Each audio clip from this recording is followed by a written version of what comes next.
नमस्कार, आप देख रहे हैं एकता में शक्ति समाचार। जहां कलेक्ट्रेट परिसर में युवती ने पेट्रोल डालकर किया खुदकुशी का प्रयास। समान थाने से निराश होकर लौटी थी युवती। बुजुर्ग ने बेटी बेटी कहकर कई बार किया बेड टच, किया दुष्कर्म का प्रयास।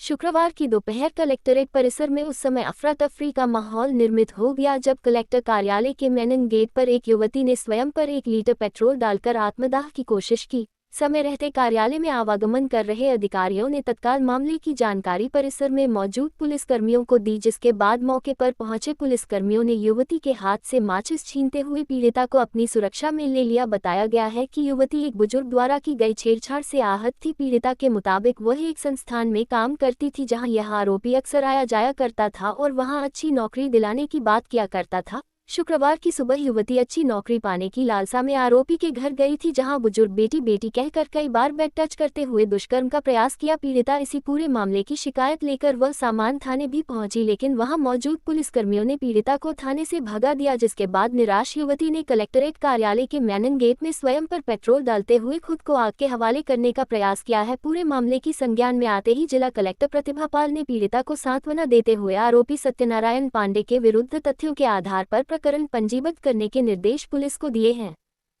कदम उठाया, क्या पूरा मामला है? यहाँ पे मैं अकेले रहती हूँ रीवा में।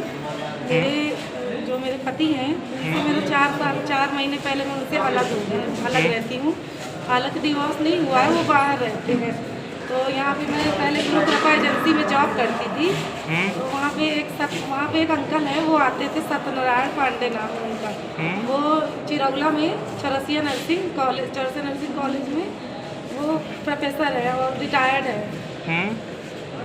वो मुझे मिले थे तो उन्होंने मुझे बोला कि मैं तुम्हें जॉब दिलाऊंगा। एक बार मिले तो मुझे बोले कि तुम मेरे घर आना, अपना घर दिखाएं। तो मेरे घर आना। आज सुबह 8:30 बजे मैं उनके घर गई सुबह। तो उनका बेटा गेट खोला और अंदर बैठाए मुझे। तो पहले बोले कि अभी वैकेंसी खाली नहीं है, फिर अपने रूम में बुलाए तो बोलते 10-5 हज़ार रुपये ले लो हमसे। और गंदी संदी हरकत करने लगे। हमको पकड़ के दरवाजे मारे तो सर में हमारे यहाँ स्वेलिंग भी यहाँ पे लग गया था। फिर उनका व्हील चेयर टाइप का कुछ पकड़ने वाला था, उनके पैर में फंस गया तो गिर गया था, हम बाहर आ गए। नहीं तो ये बताइए कि जैसे आपको पुलिस के पास सहायता के लिए जाना चाहिए था, तो आपने ये पुलिस के पास जाने की जगह ये आत्मघाती कदम क्यों उठाया? इस तरह से गलत कदम। पुलिस के पास गए थे, 100 नंबर में कॉल की थी, 100 नंबर आई, बहुत लेट आई। फिर उन्होंने कॉल किया तो तुरंत आ गई। फिर हमको बैठा के वहाँ ले गए तो कोई कार्रवाई नहीं की गई, बस पूछताछ, उनसे कुछ पूछताछ नहीं की। कहाँ किस थाने में? सामान ये मामला कब का है? ये कब कोशिश की ऐसा इन्होंने? आज सुबह की बात हुई। हाँ, वहाँ पे ना कार्रवाई हुई, ना FIR दर्ज हुई, कुछ नहीं दर्ज हुई। हाँ। ऊपर से वहाँ के जो सर थे वो हमको उल्टा सीधा बोल रहे थे कि लड़कियाँ ऐसी होती हैं, ऐसी ही करती हैं। कौन व्यक्ति है जिसने ऐसा करने का कोशिश की? क्या नाम है, क्या उम्र है, कहाँ का रहने वाला है वो? सामान के थाने में है सर, केस में जानती हूँ, नाम से नहीं जानती। हाँ, उसी में वहीं के ऑफिसर है। क्या करते क्या है वो? कौन है वो? शायद मुंशी है जो शिकायत दर्ज करते हैं ना। नहीं, आरोपी कौन है जो जिनके ऊपर आरोप लगा रही हैं? सत्यनारायण पांडे। क्या करते हैं वो प्रोफेसर है। कहाँ के रहने वाले? वो बजरावन टोला नहीं, बस स्टैंड। कब से जानती हैं आप उनको? 1.5 महीने से। हाँ। कितनी मुलाकात हुई है 1.5 महीनों में आपके? सर मैं तीसरी बार आज मिली हूँ। तो मैं उनके घर गई हूँ तो मैंने जाती है साथ पहले उनके चरण स्पर्श किए कि बड़े हैं, सर हैं, लेकिन उनको ऐसा नहीं करना चाहिए।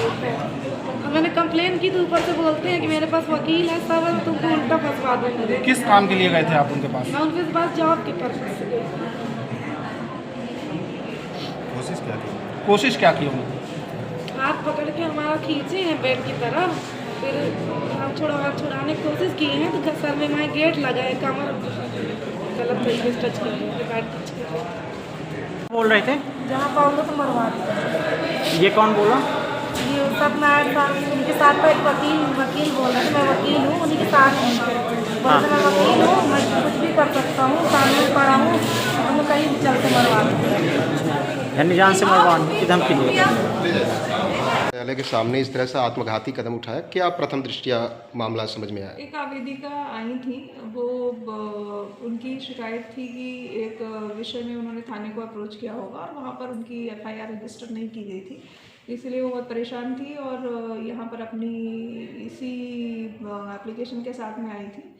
तो ये पाया गया तो एडीएम ने भी उनसे चर्चा की, फिर हमसे भी वो मिली, तो इसमें महिला थाने से तत्काल टीम भी बुलाई गई और महिला थाने की टीम के साथ में उनको भेजा गया है कि उनकी एफआईआर जो तथ्यों पर आधारित जो बता रही हैं अपने साथ, उन विषयों पर एफआईआर दर्ज की जाए और आगे जो नियमानुसार कार्रवाई है वो की जाए। मैम कहीं ना कहीं काउंसलिंग की भी मानसिक रूप से ज़रूरत है, जिस तरह से आत्मघाती कदम उठाया। महिला थाने की टीम को ये पॉइंट भी नोट कराया गया है कि जिस तरीके का आत्मघाती कदम कि उन्होंने अपने ऊपर पेट्रोल डाल लिया था, उनको ये समझाइश भी दी जाए कि एफआईआर जो दर्ज कराना है वो एक अलग विषय है, लेकिन इस तरीके की मनोदशा में होना ये सही नहीं है और इसकी काउंसलिंग के लिए भी महिला थाने को निर्देश दिए गए हैं। ठीक, पर्याप्त।